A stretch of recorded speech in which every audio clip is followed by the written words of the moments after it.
నమస్కారం అండి. నేను మీ Sravani. Welcome back to Sravani's kitchen. ఈరోజు మన కిచెన్‌లో పాలకూరతో మంచి టేస్టీగా, గ్రేవీగా కర్రీ చూపించబోతున్నానండి. మనం ఎప్పుడు పాలకూరతో ఉల్లికారం లేదా పాలకూర ఫ్రై, పాలకూర పప్పు చేసుకుంటుంటాం. ఓసారి నేను చెప్పినట్టుగా ఇలా ట్రై చేసి చూడండి. అన్నంలోకైనా, చపాతీలోకైనా చాలా చాలా బావుంటుంది. డిఫరెంట్ టేస్ట్‌తో తిన్నా కొద్దీ తినాలనిపిస్తుందండి. మరి ఆలస్యం చేయకుండా పాలకూరతో ఈ టేస్టీ కర్రీని ఎలా చేయాలో ఇప్పుడు చూద్దాం రండి. ఇక్కడ నేను ఈ పాలకూర కర్రీ చేయడానికి 4 చిన్న పాలకూర కట్టల్ని తీసుకొని, ముందుగా కొంచెం కాడతో తీసుకొని, కడిగి ఆ తర్వాత కట్ చేస్తున్నాను. మనం ఈ కర్రీ కోసం పాలకూర ఆకును కొంచెం చిన్నగా ఇలా కట్ చేసి తీసుకోండి.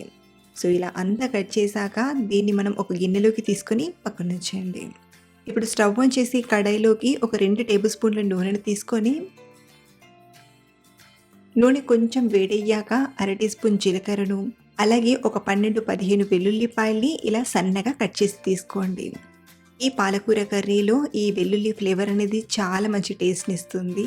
కాబట్టి ఇలా సన్నగా తరిగి తీసుకొని కొంచెం ఫ్రై చేయండి. అలాగే ఇందులోనే ఒక 2, 3 ఎండుమిరపకాయలని తీసుకొని ముందుగా గింజలను ఇలా తీసుకోండి. ఆ తర్వాత ఎండుమిరపకాయలు కూడా తీసుకొని ఫ్రై చేయండి. వీటితో పాటు నేను ఒక 2, 3 పచ్చిమిరపకాయలని కూడా పొడువుగా కట్ చేసి తీసుకుంటున్నాను. అలాగే ఇందులోనే ఒకటి కట్ చేసిన ఉల్లిపాయలని కూడా తీసుకొని బాగా ఫ్రై చేయండి. ఇక్కడ నేను కొంచెం పచ్చిమిరపకాయలని అలాగే కారం కూడా వాడతాను. మీరు కావాలంటే మొత్తం కారానికి సరిపడా ఎండుమిరపకాయలని, పచ్చిమిరపకాయలైనా వాడొచ్చు. లేదా ఇలా కొంచెం వేసినట్టుగా పచ్చిమిరపకాయలని తీసుకొని రుచికి సరిపడా కారమైనా తీసుకోవచ్చు. ఉల్లిపాయలు ఇలా బాగా ఫ్రై అయ్యి కాస్త కలర్ మారుతున్నాయి అనేటప్పుడు ఇందులోకి ఒక పావు టీ స్పూన్ పసుపుని తీసుకొని కలిపి మనం కట్ చేసి పెట్టిన పాలకూర ఆకును తీసుకుందాం. ఇలా మనం పాలకూర ఆకును తీసుకున్నాక మూత పెట్టి ఉడికించామంటే కలర్ అనేది మారుతుంది. కాబట్టి మూత పెట్టకుండా ఇలా మధ్య మధ్యలో కలుపుతూ లో ఫ్లేమ్లో ఉడికించండి. ఇలా ఒక పక్కన మనం పాలకూరాకును ఉడికిస్తూ, మరో పక్కన ఇంకొక కడాయిలోకి ఒక 2, 3 టేబుల్ స్పూన్ల పల్లీలను తీసుకోండి. ఈ పల్లీలు లోపలి వరకు బాగా వేగేంత వరకు మంటను మీడియం ఫ్లేమ్‌లో లేదా హై ఫ్లేమ్‌లో అడ్జస్ట్ చేసుకుంటూ బాగా ఫ్రై చేయండి.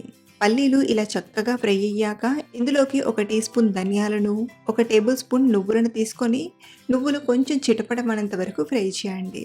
ఇందులో మనం ధనియాలను ఎక్కువగా తీసుకోవాల్సిన అవసరం లేదు. ఆ ధనియాల ఫ్లేవరే వచ్చేస్తుంది కాబట్టి ఒక టీ స్పూన్ మాత్రమే తీసుకొని వీటిని కూడా ఇలా బాగా ఫ్రై చేసి గిన్నెలోకి తీసుకోండి. మరో పక్కన పాలకూర ఆకు కూడా మాడిపోకుండా మధ్య మధ్యలో కలుపుతూ ఉడికించండి. సో మనం ఫ్రై చేసిన వీటిని మిక్సీ గిన్నెలోకి తీసుకొని మెత్తగా గ్రైండ్ చేసుకుందాం. ఇలా మెత్తని పొడిలా కానీ లేదా కొంచెం బరకగా కానీ గ్రైండ్ చేసి రెడీగా పక్కనుంచండి. మరో పక్కన పాలకూరాకును ఇక్కడ నేను ఒక 3, 4 నిమిషాలు ఫ్రై చేశానండి. ఇలా మనం మూత పెట్టకుండా ఫ్రై చేయడం వలన చక్కగా ఫ్రై అవుతుంది. అలాగే కలర్ అనేది పెద్దగా మారదు. ఇప్పుడు ఇందులోకి ఒక టీ స్పూన్ కారం, అలాగే రుచికి సరిపడా ఉప్పుని, మనం ఇందాక గ్రైండ్ చేసిన పల్లి పొడిని కూడా తీసుకొని బాగా కలపండి. ఈ టైంలో మంటను లో ఫ్లేమ్లో పెట్టి ఇలా కలుపుతూ 1 నిమిషం పాటు ఫ్రై చేయండి.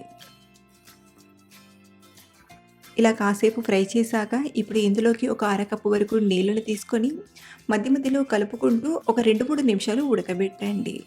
ఇలా ఒక 2, 3 నిమిషాలు ఉడకబెట్టామంటే మనకు ఈ కూర తయారైపోయినట్లే. ఇలా మనం పాలకూరతో చాలా సింపుల్గా ఎంతో టేస్టీగా చేసుకోవచ్చండి. మీరు కూడా పాలకూరలో ఇలా పల్లి పొడి వేసి ఇగురులా ట్రై చేసి చూడండి. వేడి వేడి అన్నంలోకి చాలా కమ్మగా తినేయచ్చు. అలాగే మీరు ట్రై చేశాక మీకు ఎలా వచ్చిందో కింద కామెంట్లో చెప్పడం మర్చిపోవద్దు. మరిన్ని ఇలాంటి సింపుల్ అండ్ టేస్టీ రెసిపీస్ కోసం మన ఛానల్ని ఫాలో అవ్వండి. Thanks for watching.